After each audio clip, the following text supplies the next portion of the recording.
a epístola de Romanos, que vocês leram. Se leram, muito bem. Se não leram, vão ter chance de ler de novo essa semana, porque essa epístola ela é central no pensamento de Paulo, tá? Então hoje nós vamos ter assim uma introdução geral das epístolas de Paulo, né? Vocês lembram quantas viagens Paulo fez? Missionárias? 3, né? Lembram mais ou menos o percurso ali no mapa? Foi lá para a Ásia Menor, né? Galácia. A primeira viagem foi ali para Chipre, né? Subiu, né? Passou ali começou na Antioquia, né? Então toda aquela região de Patmos e tal, ele voltou. A segunda viagem foi um pouco maior. Ele chegou aí a Éfeso, chegou a Corinto, e a terceira também foi bem grande, né? Ele visitou várias cidades ali daquele circuito, tá? Mas o importante é a gente ter noção de quais as epístolas que Paulo escreveu em cada viagem. É importante lembrar isso, por quê? Porque cada viagem tem um contexto especial dela, mas mais importante, né? Cada epístola carrega uma informação ou informações sobre a própria viagem que Paulo está fazendo e sobre especialmente a situação daquela igreja local. Antigamente não tinha e-mail, não tinha telefone, não tinha... As notícias chegavam por meio do ouvir dizer, né? Então as pessoas levavam notícias a Paulo sobre as igrejas. Então Paulo tinha que ter a sabedoria de saber o que era fofoca e o que era notícia de verdade, né? Para escrever as epístolas, né? Paulo escreveu 7 epístolas para 7 igrejas diferentes, né? E escreveu para 3 indivíduos, tá? Então nós temos ali 13 epístolas de Paulo, mas tem que lembrar, para Corinto, por exemplo, foram 2 epístolas, né? Para Tessalônica também foram 2, então são 13 epístolas, mas são 7 igrejas e 3 pessoas. Por exemplo, para Timóteo foram 2, para Tito 1, para Filemão 1. São 4 epístolas individuais, tá? Paulo, então, mandou, na verdade, cartas. É a carta de Paulo a Timóteo, a Tito e a Filemão, tá? E as epístolas mesmo são as epístolas para as igrejas.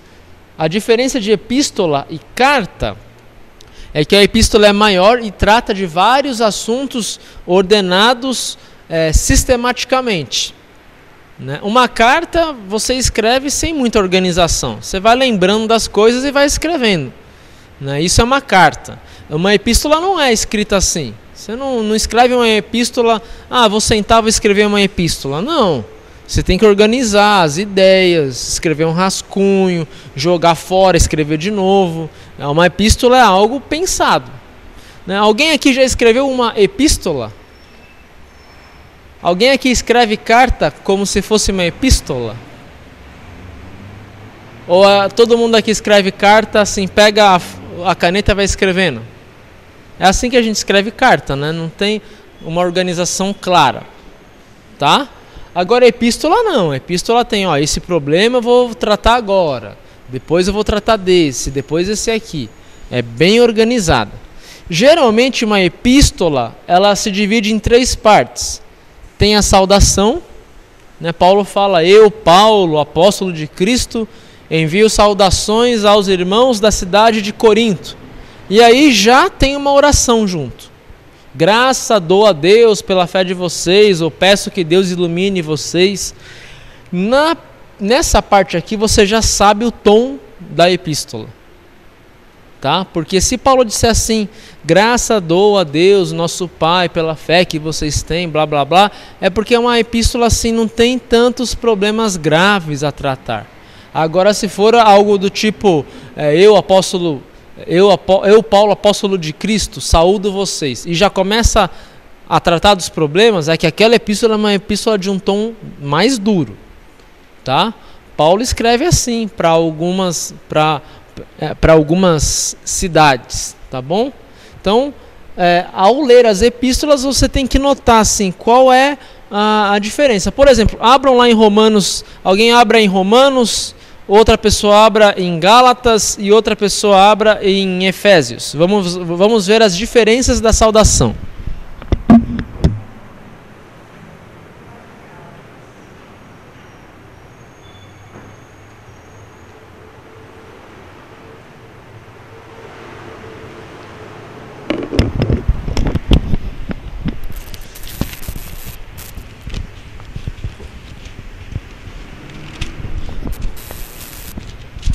Romanos 1, todo mundo não, alguns têm Romanos 1, olha como Paulo começa Romanos 1. Eu, Paulo, servo de Cristo, escrevo esta carta. Né? Aí ele se apresenta para os romanos. Do versículo 1 ao 7, ele se apresenta. Eu sou Paulo, eu estou pregando o Evangelho de Jesus, por meio de Cristo, Deus me deu a honra de ser apóstolo e tal. Né? E aí no versículo 8, Paulo já faz uma oração de agradecimento.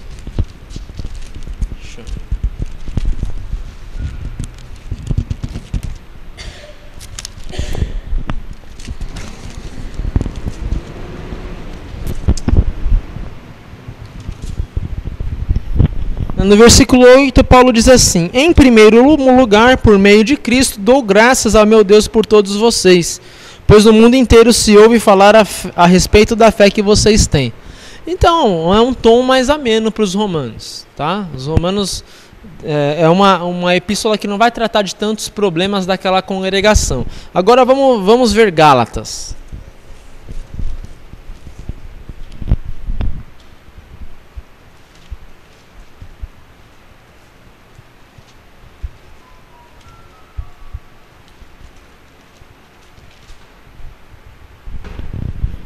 Olha só no versículo 1, como começa ali. Quem pode ler?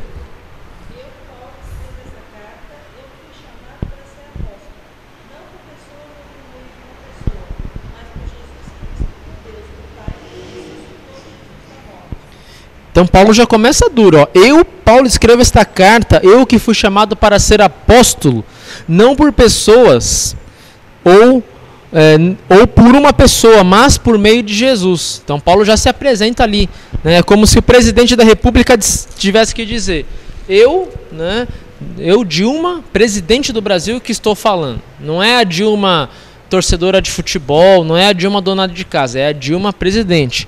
E ele já começa puxando a orelha ali, ó, versículo 6.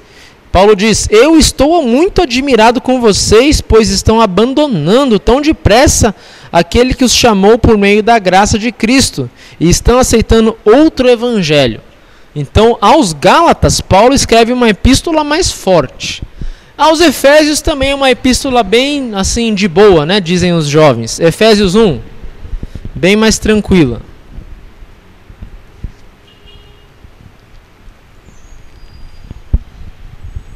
Paulo ali se apresenta, né? Eu, Paulo, apóstolo de Cristo, pela vontade de Deus, escrevo esta carta ao povo de Deus na cidade de Éfeso.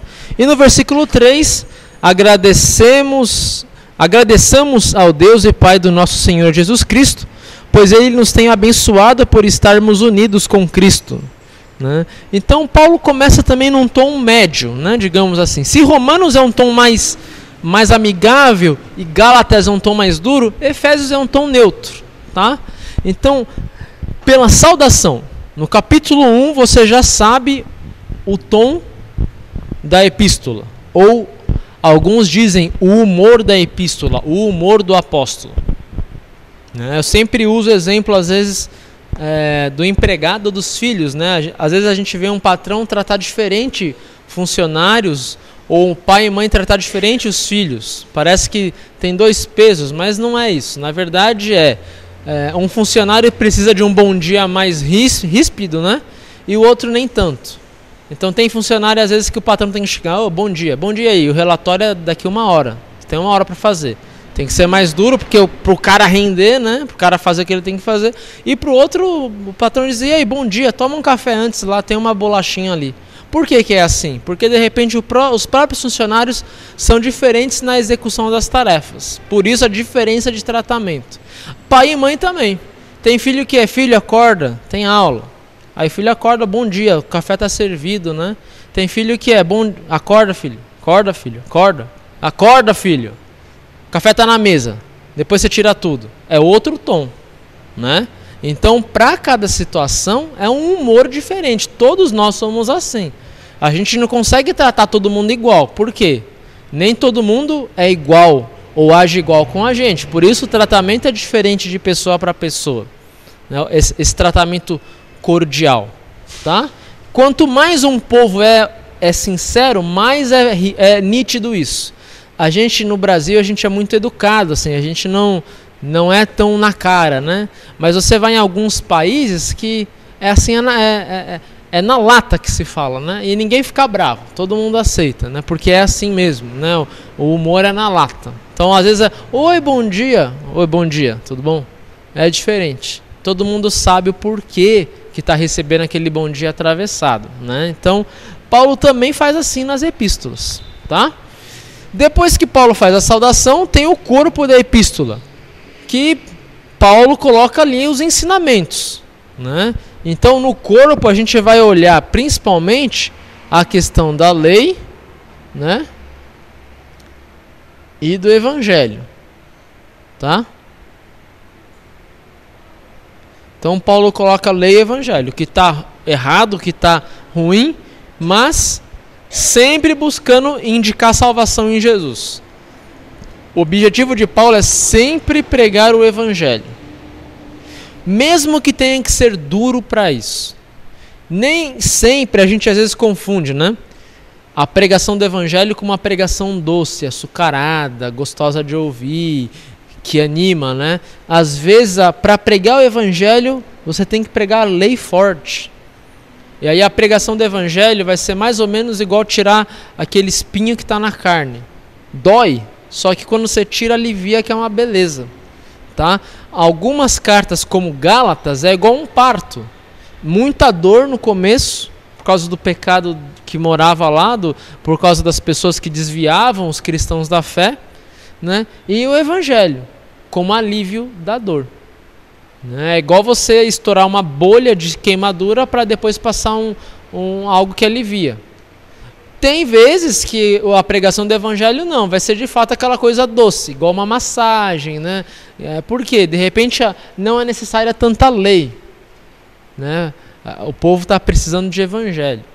Por exemplo, no enterro, né, de um luterano, você não vai pregar muita lei, porque a pessoa já está debilitada, né? Você vai pregar o evangelho. Né? Alguém que está chorando de arrependimento, você não vai pregar tanta lei, porque ele já tem a lei nele, né? Ele já sabe que errou. Você vai pregar o evangelho com doçura. Agora, uma pessoa que está em pecado e não se arrepende, aí você tem que pregar a lei para depois pregar o evangelho. Por exemplo, é um exemplo real que a gente vai ter que tratar na diretoria aqui da congregação. Tem uma pessoa que gostaria de batizar o filho. Essa pessoa é luterana, só que assim, luterana há muito tempo afastada, né? Nem consta mais nos registros da igreja. Mas tem um problema, né? Essa pessoa é casada, é uma mulher casada com outra mulher. Lógico que a igreja nunca vai negar o batismo para ninguém, mesmo sendo membro ou não. Mas a única, digamos assim, o único requisito que a igreja coloca, que nós colocamos, é o quê? É que os padrinhos responsáveis sejam luteranos. Porque senão aí vira uma festa de batismo todo domingo de católico que não quer pagar a oferta lá na igreja dele e vai batizar na luterana porque é de graça. Então a gente não faz isso, quem tem igreja batiza na sua igreja. Mas essa moça, digamos assim, é da nossa igreja. E aí, o que fazer? Né? Você vai batizar, vai mostrar o evangelho. Mas vai ter algumas leis, digamos assim. Tá? Então, isso tudo acontece, nessa pregação de lei e evangelho, ela deve ser feita de uma forma muito sábia. E era o que Paulo fazia. Tá? Depois que Paulo colocou o corpo da epístola, ele termina com a despedida. Né? Graças dou a Deus e gostaria muito de vê-los, né? O mais cedo possível. Então nós temos ali a despedida. Por exemplo, ali para os Romanos, o último capítulo 16. Vejam lá, é um capítulo inteiro só de saudações. De pessoas que a gente nem conhece, né?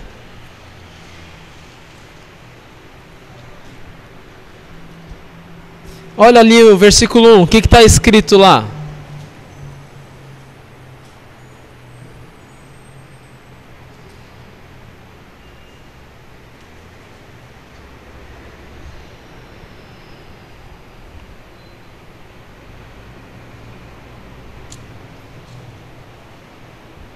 Quem pode ler o versículo 1?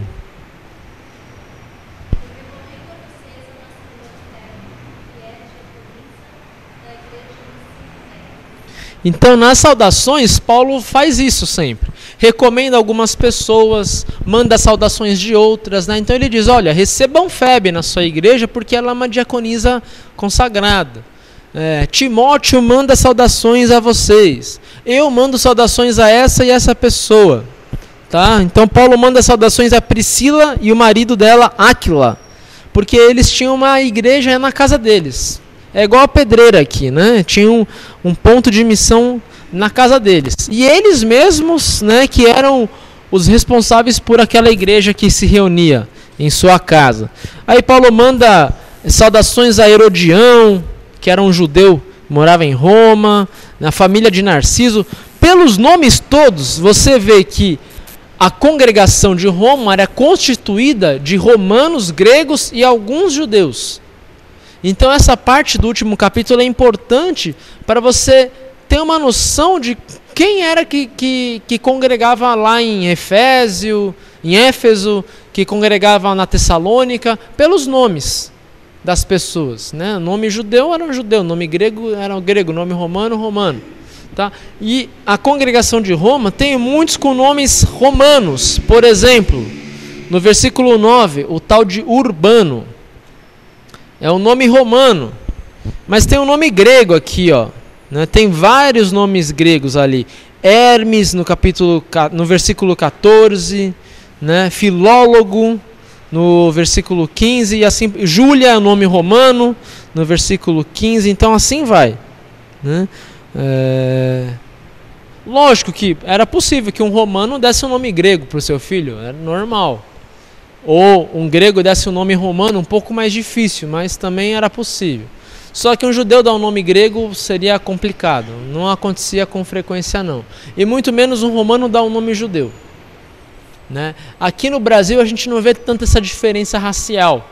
Mas nos Estados Unidos existem nomes de negros, assim, os negros dão tipos de nomes para os seus filhos, e nomes de brancos, e nomes de orientais, assim, é bem dividido racialmente o nome. Você lê o nome ali, só o primeiro nome, Paulo, né? Você lê o nome assim, você mais ou menos tem uma ideia, esse aqui é negro, esse aqui é branco. Por exemplo, né, lá nos Estados Unidos, uma menina chamada Cheyenne, é uma negra quase com certeza absoluta, não precisa nem ver a foto, que é o nome de negra, né? Eles dão o nome Cheyenne, ou Jamal, né? É o nome de um menino negro, né? Um nome que é popular entre os negros. Agora, o nome igual Paul é um nome neutro, mas com tendência mais para branca. Agora você não vai ver nunca, né, um negro provavelmente chamado Brian, né? É o nome de branco, tá? Ou Bob, né? É o nome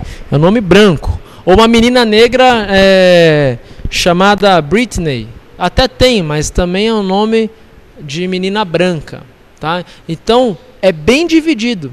Aqui no Império Romano também aparecia algo assim, tá? No Brasil a gente vê não por raça, mas por região, né? Sebastião, Sebastiana são nomes que a gente quase com certeza absoluta vê de Minas para cima. A gente não vê em São Paulo uma família típica paulista de repente dar um nome de Sebastião, Sebastiana, né? E assim por diante, tá? Então a gente vê no Brasil diferenças regionais, não tão raciais. É lógico, os imigrantes trouxeram os nomes estrangeiros, né? Nomes japoneses, nomes alemães, mas no Brasil isso a tendência é misturar. Tanto que filhos de japoneses receberam nomes italianos, né? Não manteve o nome japonês ou o nome alemão como primeiro nome, tá? Então a gente se misturou mais. Tá bom? Então esses nomes todos apareciam na despedida. Aí dava uma ideia de quem era a congregação com a qual Paulo estava trocando essas cartas, tá? Nós temos então, na primeira viagem, Paulo escreveu aos Gálatas, provavelmente na primeira viagem. Na segunda viagem, ele escreveu 2 cartas aos Tessalonicenses. Na terceira viagem, ele escreveu 2 cartas aos Coríntios e Romanos, sendo que a carta intermediária se perdeu. Tá? Existe uma carta entre 1ª e 2ª Coríntios. Por quê? Paulo diz em 2 Coríntios, como eu outrora vos escrevi, e esse outrora não está em 1 Coríntios. Está onde? Está em alguma outra carta perdida. E alguns dizem que há uma quarta carta aos Coríntios. Então a ideia é, nós temos a primeira carta aos Coríntios, a segunda, a terceira e a quarta. Na Bíblia nós temos só a primeira e a terceira. Então o que a gente chama de 2 Coríntios é, na verdade, 3 Coríntios. E as outras 2 se perderam. Paulo escreveu na terceira viagem a Epístola aos Romanos. Tá? Provavelmente Paulo não conhecia essa congregação. Né? Essas todas aqui ele visitou. Fez parte da viagem missionária. Agora aos Romanos não. Tá? Aos Romanos ele escreveu sem ter conhecido pessoalmente ali a congregação. É uma hipótese. É uma hipótese por quê? Porque lá no capítulo 15 ele diz, olha, eu quero muito ir visitá-los, mas até agora não foi possível. Tá? Então a ideia é, provavelmente, ou ele visitou muito no começo, a congregação de repente mudou, ele não conseguiu visitar de novo, né? Ou ele nunca tinha visitado. Então provavelmente assim, Paulo não havia visitado Roma. Tá?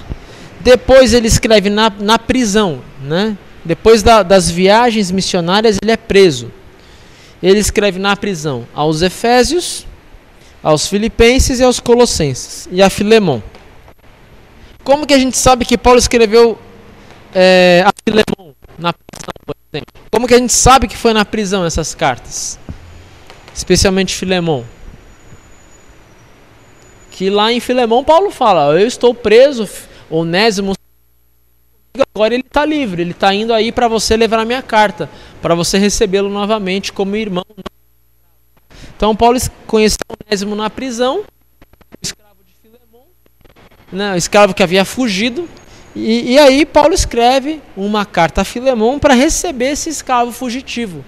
Né? Lembra assim que quando a Bíblia fala em escravo, não é escravo igual os negros e os índios foram escravos no Brasil, na América, tá? A palavra escravo lá em Roma, no Egito mesmo, não é o escravo igual que, né, fica no tronco, mora na senzela, não. Por exemplo, os israelitas no Egito eram escravos entre aspas, porque eles recebiam salário. Tá? Os israelitas tinham salário. Eles eram escravos por quê? Eles eram escravos assim como nós somos escravos hoje, né? A gente às vezes entra no emprego e tem que se manter lá para ter o ganha-pão. Então os israelitas também eram escravos nesse sentido. Era a única coisa que eles podiam fazer, trabalhar ali no Egito, ganhando um salário de merreca, mas eles ganhavam alguma coisa, eles ganhavam salário. Né? Tanto que quando eles estavam no deserto, o desejo deles era voltar para lá. Então não era aquela escravidão igual os negros aqui sofreram. Tá? Mesmo ali em Roma, na Grécia, a escravidão não era essa escravidão assim extremamente cruel como foi com os negros. O escravo tinha seus direitos na Grécia e em Roma. Alguns não recebiam salário, outros recebiam salário. Né? Então não era tão degradante como as senzalas negras. Tá? Então Onésimo não era assim um escravo igual um negro fugitivo. Ele era um escravo porque a liberdade dele era assim, digamos, ele não tinha liberdade, né? Ele tinha que trabalhar lá e ponto, né? Mas ele não podia sofrer abusos de forma que acontecesse assim, ó, o Filemon matou o Onésimo, Filemon ia ter que responder na justiça. Não era igual aqui que os portugueses matavam os negros e enterravam o corpo e deu, como se fosse um cachorro que você matou. Aliás, menos que um cachorro hoje, porque você mata um cachorro, você vai preso. Naquela época matavam um negro e enterrava e pronto. Não tinha polícia, não tinha ninguém para investigar. Tá? Então, nesse ponto, a sociedade era mais evoluída que nós éramos, né, há séculos atrás. Tá? Então, Onésimo vai a Filemão e Filemão recebe bem. Tá? Depois Paulo tem uma segunda prisão, que aí é a derradeira, é a última, e lá ele escreve 2 Timóteo. É a carta de despedida de Paulo. Um tom melancólico, um tom de tristeza, né? Um tom assim de saber que ele sabia que seria morto, né? Não tinha mais esperança de escapar. Tá? Então essas são as epístolas de Paulo. Para você então entender cada epístola, tem que saber qual foi a época que Paulo escreveu. Ele estava na prisão? Ele estava solto? Ele estava viajando? Ele conhecia a congregação? Né? Como que ele soube dos problemas da congregação? Quem levou os problemas a ele? E tudo ele coloca na epístola. Tá? Então assim Paulo escreveu essas nossas epístolas aí.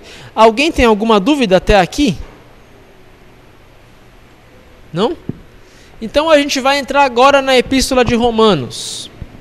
Paulo escreveu Romanos na cidade de Corinto, nos anos 55 a 56. Portanto, antes dos 4 evangelhos, provavelmente. A maioria das epístolas, de repente todas, tá? Foram escritas antes dos evangelhos. Tá bom? Então primeiro vieram as epístolas, depois vieram os evangelhos. Tá? Paulo escreveu Romanos, ele estava na cidade de Corinto, né? No final da 3ª viagem missionária. Finalzinho da viagem. Como que era a congregação de Roma? A gente não sabe. Não há indício de que foi um apóstolo que fundou. Né? Existem 2 hipóteses. Lá no Pentecostes, alguns judeus e romanos que ouviram a pregação de Pedro voltaram para Roma, para a cidade deles, e fundaram uma congregação lá em Roma. Não é difícil disso acontecer, né? Não é difícil. A igreja luterana começou em vários lugares assim. Eram alemães de diversas partes do mundo que vieram para uma cidade no Brasil. Opa, a gente tem a mesma fé, vamos fundar uma igreja luterana. A nossa igreja surgiu assim.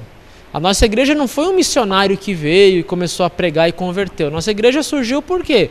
Porque vários imigrantes alemães estavam sem igreja, se uniram, viram que tinham a mesma fé e fundaram, assim, construíram um templo e faziam um culto. Sem pastor, sem nada. Até que um dia eles descobriram que havia uma igreja luterana nos Estados Unidos e pediram um missionário americano para atendê-los. Aí começou o trabalho missionário no Brasil. Então Roma provavelmente foi assim. Cristãos que se uniram num bairro e começaram a se reunir na sinagoga. Depois que foram expulsos das sinagogas, se reuniam nas casas. Existe uma outra hipótese, né? Pode ser que os próprios convertidos que foram a Roma, né, começaram a pregar o evangelho lá. Então não foi só no Pentecostes, né? Foi ali, né? A ideia é que essa hipótese é a mais correta, porque os nomes que a gente leu em Romanos 16 parece mostrar que havia cristãos de diversas partes do império e que Paulo conhece alguns mesmo sem estar em Roma. Então a ideia é que Paulo conheceu, sei lá, Júlia lá na Tessalônica. Júlia foi para Roma e Paulo manda a saudação. Olha, Júlia que está aí, manda um abraço para ela. É mais ou menos igual eu mandar uma carta lá para Porto Alegre. Eu nunca fui para Porto Alegre e mando uma carta. Olha, receba bem a Dona Lourdes, porque eu conheci ela em Passo Fundo, mas eu não conheci Porto Alegre, né? Então, provavelmente era isso que acontecia aqui. Paulo conhecia pessoalmente algumas pessoas que estavam em Roma, né, e manda saudações a essas pessoas, tá? Nós temos alguns nomes judeus no capítulo 16, né, a gente viu lá, Áquila e Priscila provavelmente eram judeus também, né? Mas basicamente a congregação de Roma era de gentios, né? Era de romanos e gregos, tá? Romanos 1:8, vamos ler ali, parece indicar que não era uma congregação de jovens, era uma congregação de pessoas maduras, né?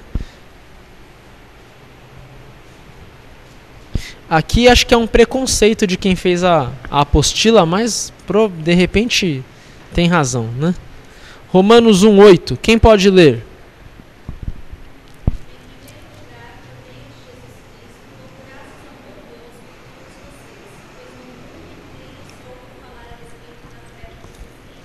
Então parece ser uma fé madura, né, de pessoas adultas, não jovens, né? E Romanos 16:19 também diz ali assim: todos sabem como vocês têm sido fiéis ao Evangelho. Então parece que eles tiveram uma longa caminhada de fé, né? Não eram jovens na fé e também não eram jovens de idade. Parece que assim, pessoas maduras, tanto na fé como na idade. Não sei se esse é um argumento que possa dizer que não eram jovens, né? Que o autor do livro aqui parece dizer assim: o jovem gosta de brigar. Então, como os romanos estavam em paz, eram tidos como exemplos, eram pessoas maduras e assim, maduras na fé e na idade, né? Não sei se de repente a gente envelhece e para de brigar ou briga menos, ou se jovem briga mais mesmo. Não sei se é isso, né? Mas a minha experiência diz que é verdade, que jovem gosta de uma intriga, de uma briga, de uma discussão, né, a gente vê bastante isso acontecer, né? E a gente vai amadurecendo e vai vendo que não vale a pena brigar por certas coisas, né? Então a gente mais velho briga menos, né? A gente vê isso acontecer na família, né? Geralmente o pai e a mãe chato, bravo, é o vô e vó mais legais e bonzinhos do mundo, né? Parece que o tempo amolece o coração e dá uma paciência que evita a briga, evita a discussão, né? Parece que é isso que acontece, né? Vovós bonzinhos foram os pais que pegavam no chicote no passado, né? E foram jovens que brigavam de soco quando eram adolescentes. Então parece que é isso que o autor quer dizer, tá? O que estava acontecendo com Paulo aqui na terceira viagem missionária, quando ele escreveu essa carta, né? Primeiro, ele estava terminando seu trabalho ali nas viagens. Ele queria ir para Roma, né, e ter comunhão com os cristãos. Paulo fala até que queria ir para a Espanha. Vamos ver ali em Romanos 15, 24. Quem pode ler? Paulo estava planejando uma quarta viagem missionária para Roma e para a Espanha.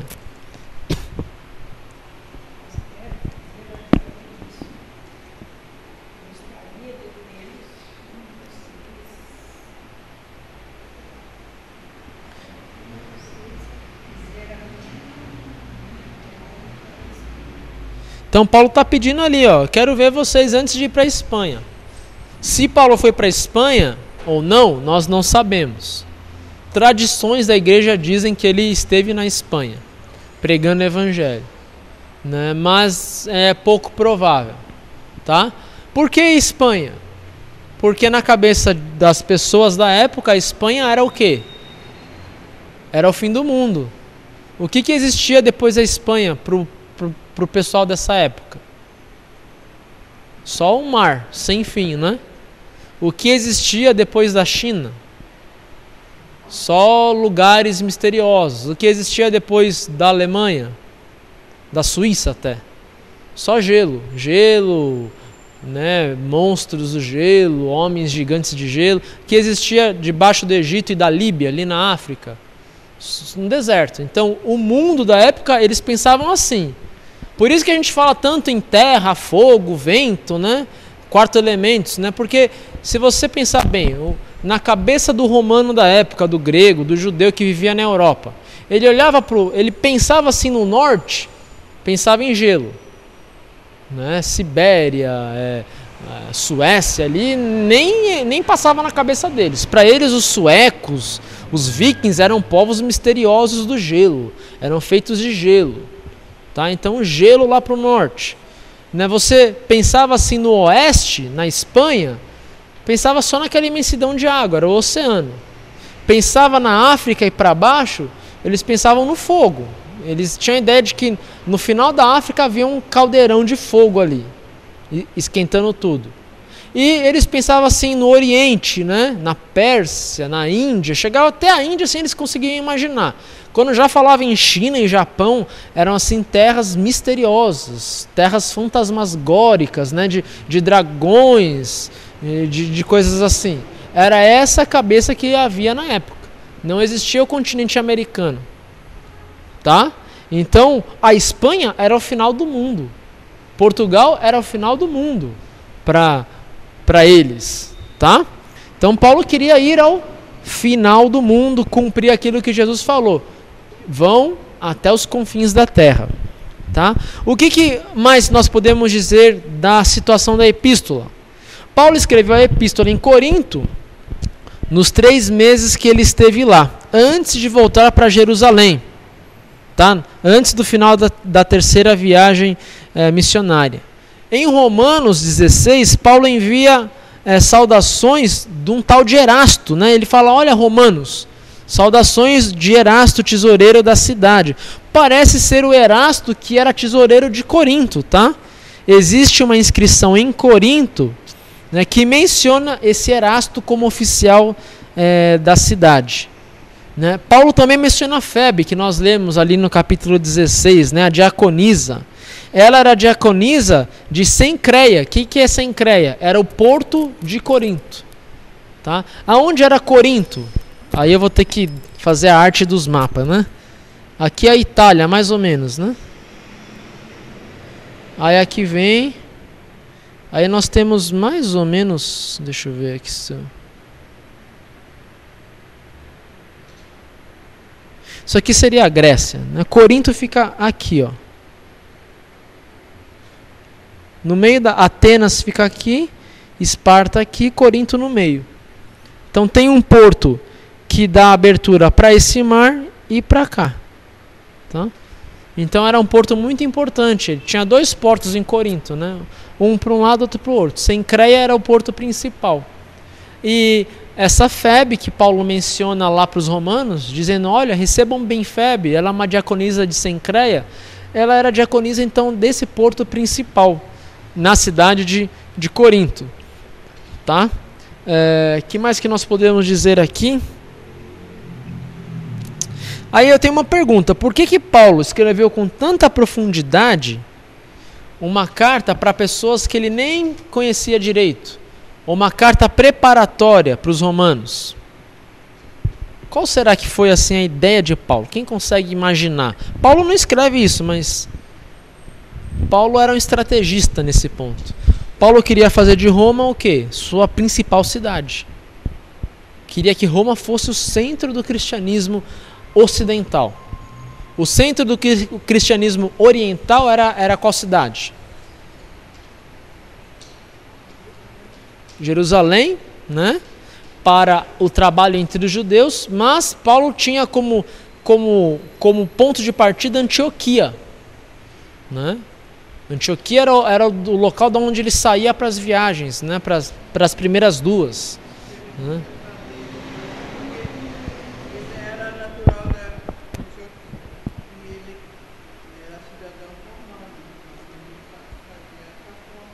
Exatamente, Paulo queria que Roma fosse o centro da pregação cristã entre os latinos, entre os que falavam latim, né, entre os romanos. A Europa se divide em 2, praticamente na época.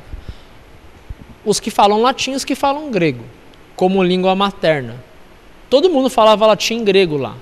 Só que o grego falava grego de casa, aprendia o latim para se comunicar. O romano falava o latim de casa e aprendia o grego para estudar.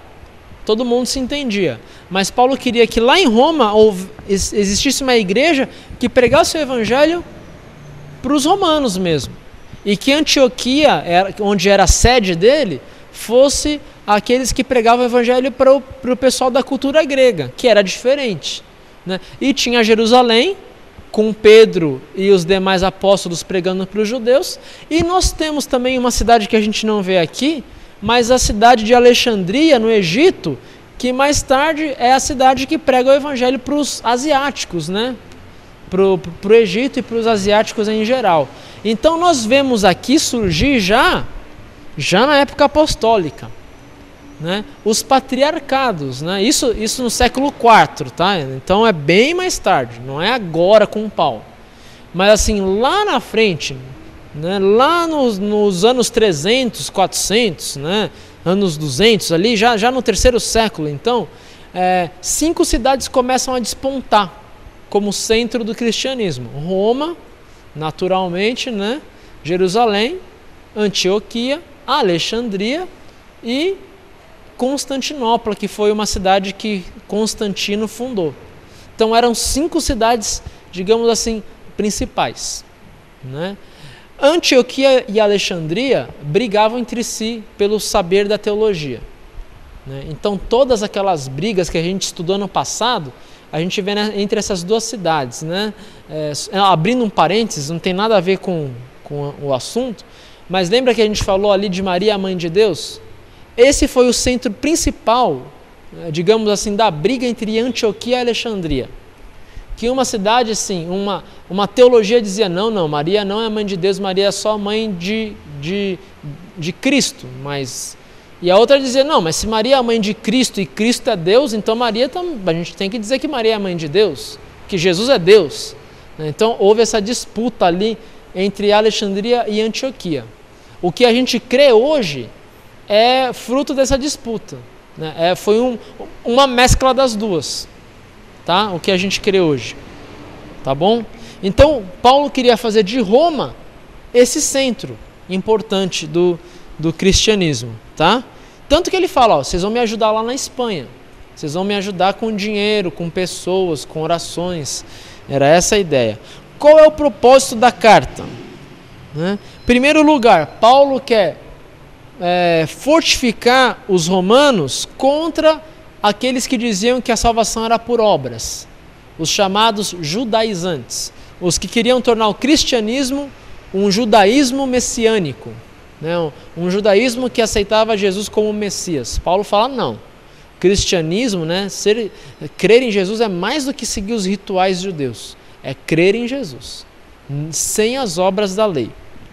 Então, Romanos 1-8, Paulo ataca os erros desses judaizantes.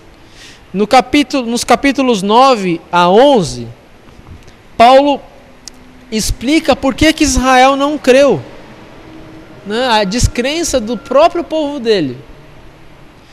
No capítulo 12, Paulo fala para os líderes buscar o aperfeiçoamento na vida cristã. Um capítulo importante para quem é líder na igreja, né? A busca sem cessar do aperfeiçoamento na fé. E não só sabendo teologia ou doutrina, mas nas atitudes. Aí a gente tem assim uma anedota, né, para contar.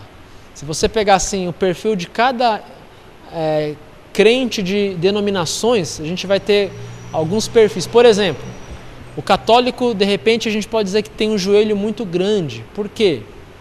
Porque a vida de oração é intensa, né? É sempre ajoelhado, rezando terço, pagando promessa de ajoelhado, né? Então o joelho é grande. Se a gente imaginar um católico, se imagina um joelho grande, porque muita ênfase em oração e penitência, tá? Se você imaginar um pentecostal, o pentecostal tem o quê? Maior, né? O pentecostal vai ter a boca grande, a garganta que fala bastante, louva, né? E assim por diante, tá? O luterano tem o que grande? Exercita demais uma coisa e o resto não. A gente tem o joelho raquítico, o luterano pouco ora, né?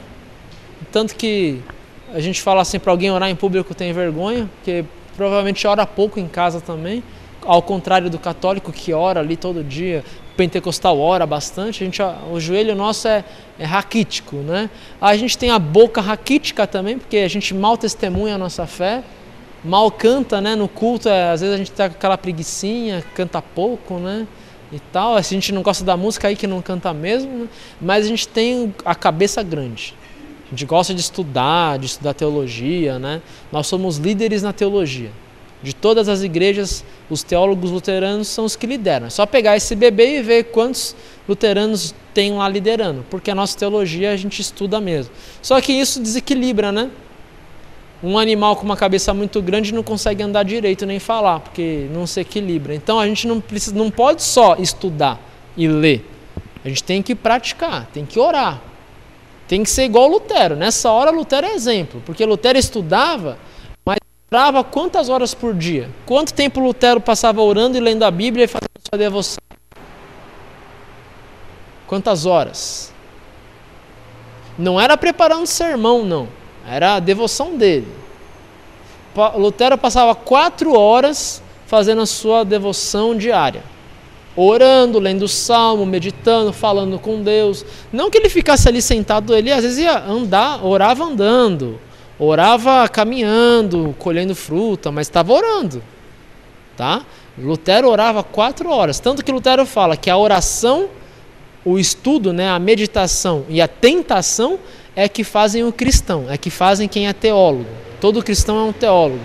Não adianta só meditar, tem que ter o joelho grande também, o joelho de oração, vida de oração.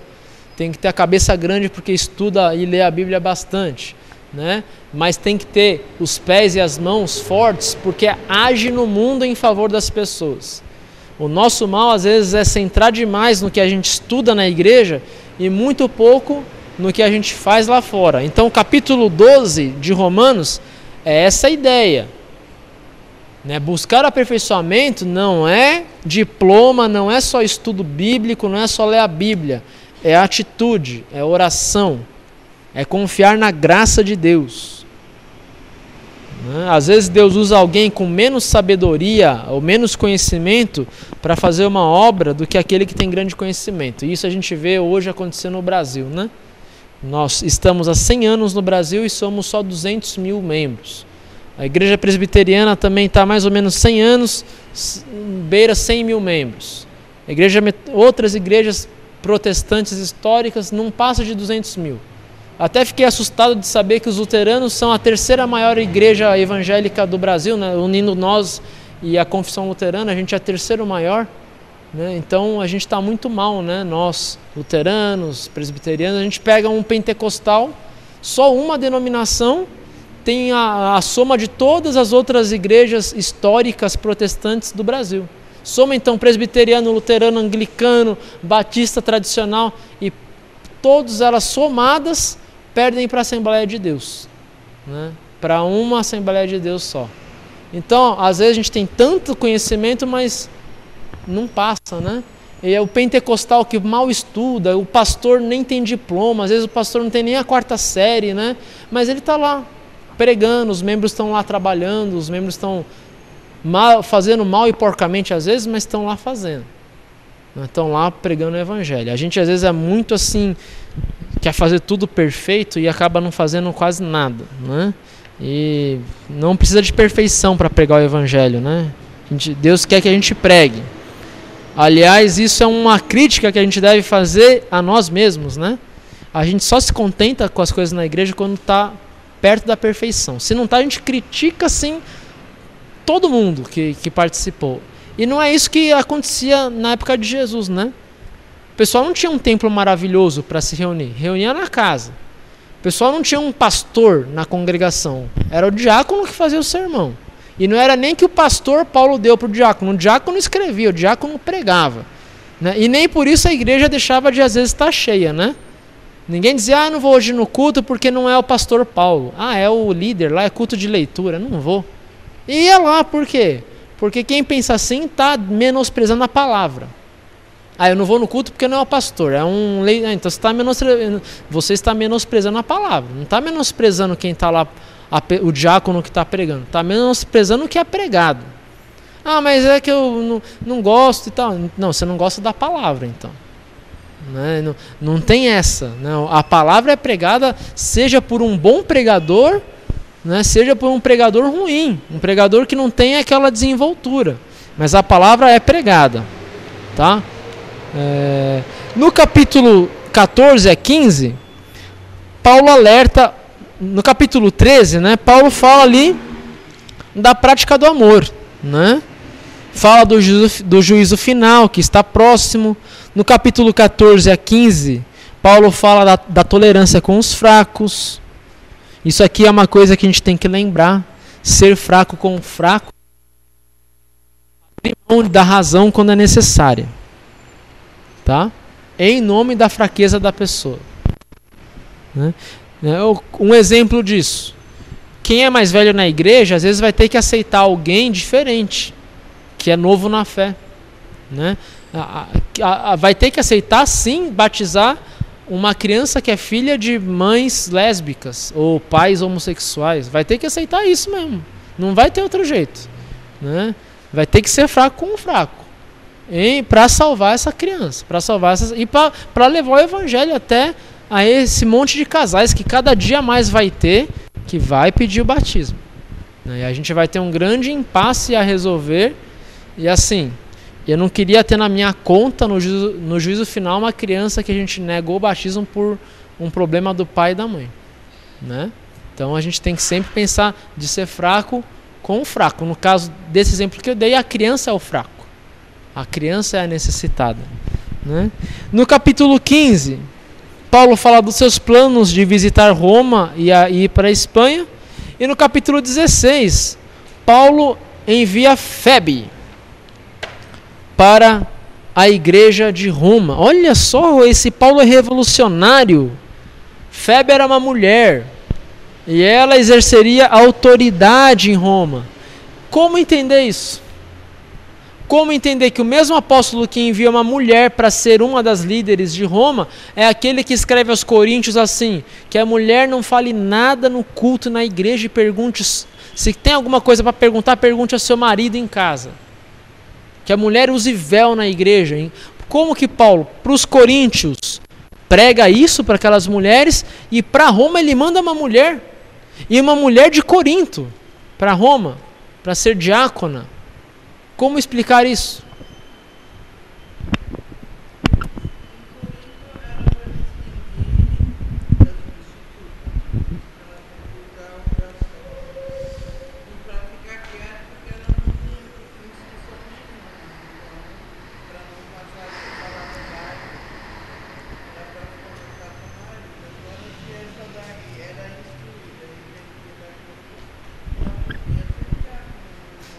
Muito bem, é a cultura de cada local. Em Corinto, as mulheres se confundiam com as prostitutas. Então, Paulo manda usar o véu para diferenciar, né? Ó, eu sou uma cristã. Então, e isso cabe para nós cristãos hoje, né? Uma menina da igreja não pode se vestir como uma periguete, né? Shorts curto, decote muito grande, porque não mostra a fé que ela tem de preservação do seu corpo. O mesmo menino. Não, um menino cristão não deveria usar uma roupa assim que chamasse a atenção em demasia para o seu corpo. Apesar que o homem não tem uma roupa, sei lá, usar uma camisa justa, quem é muito forte, né? O homem não tem muito assim, que ficar feio até se mostra demais, né? Mas é mais a mulher, né? Que tem essa questão do mostrar demais. Então, Paulo deixa um conselho, né? Que as meninas cristãs não devem se confundir com prostitutas, com mulheres de má fama e assim por diante. Tá? Não é questão de não depilar a perna, só usar saia, mas é questão de decência, questão de ser decente. Tá? Mas em Roma não havia esse problema. A Febe ia lá pregar e tranquilo. Fora que em Corinto, muito provavelmente, as mulheres da igreja eram muito fofoqueiras. Aí Paulo então desce a lei, que as mulheres em Corinto calem a boca, não falem nada, não podia nem falar para o marido durante o culto. Calar a boca, se tem alguma pergunta, fale com o marido em casa. Porque muito provavelmente a congregação de Corinto estava convivendo com fofocas, né? E fofocas que as mulheres faziam. Para Paulo dar essa ordem, eram as mulheres que ficavam passando adiante. Né? Então Paulo falou, na igreja não vai ter isso. Na igreja vocês, se querem vir à igreja, vão calar a boca, vão ficar quieta, não podia falar nada mesmo, ficava quietinha. Chegava em casa, perguntava para o marido.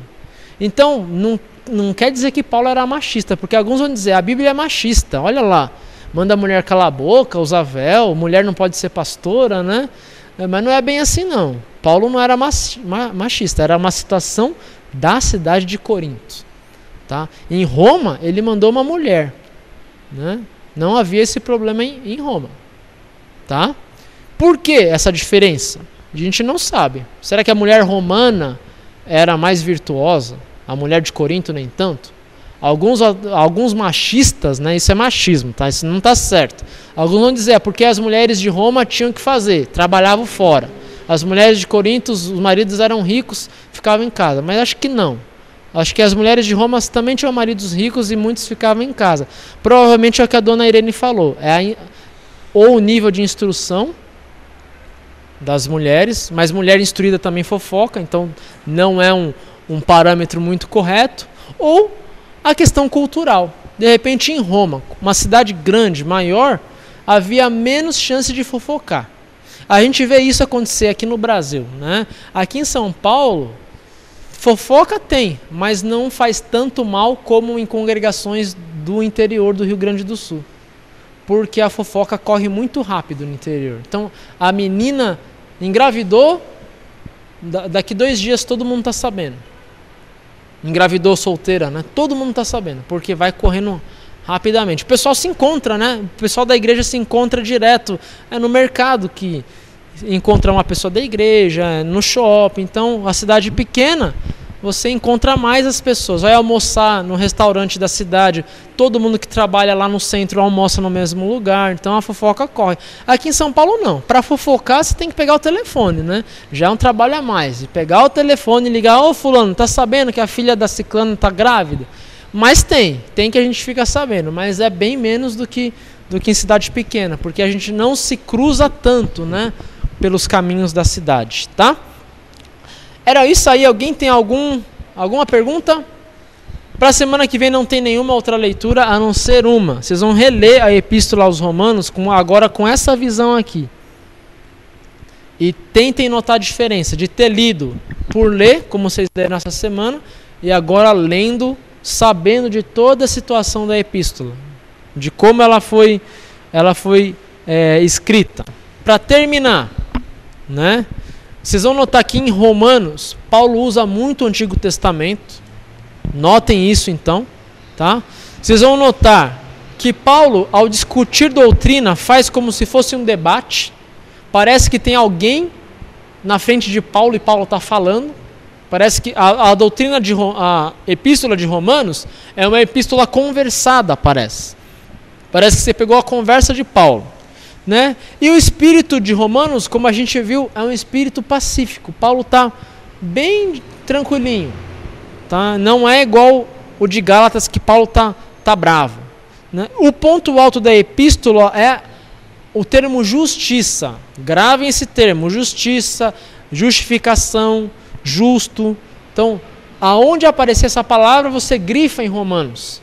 E aí depois você veja quantas palavras tem. Não precisa contar uma por uma, mas folheie Romanos de novo e veja como Paulo repete a palavra justiça, tá? E por último, né, Romanos é a maior epístola de Paulo.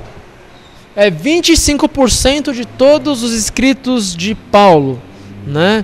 Paulo escreve. O Lutero diz assim: a epístola aos Romanos é o verdadeiro coração do Novo Testamento e o mais puro e claro evangelho.